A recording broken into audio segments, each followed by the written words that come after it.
بسم اللہ الرحمن الرحیم۔ صحیح بخاری حدیث نمبر 415۔ انس بن مالک رضی اللہ تعالی عنہ سے روایت ہے کہ نبی کریم صلی اللہ علیہ وسلم نے فرمایا کہ مسجد میں تھوکنا گناہ ہے اور اس کا کفارہ اسے زمین میں چھپا دینا ہے۔ صحیح بخاری حدیث نمبر 418۔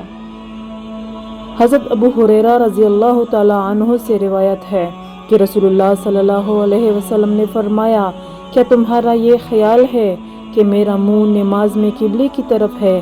اللہ کی قسم، مجھ سے نہ تمہارا خشوع چھپتا ہے نہ رکوع، میں اپنی پیٹھ کے پیچھے سے تم کو دیکھتا رہتا ہوں۔ صحیح بخاری حدیث نمبر 419۔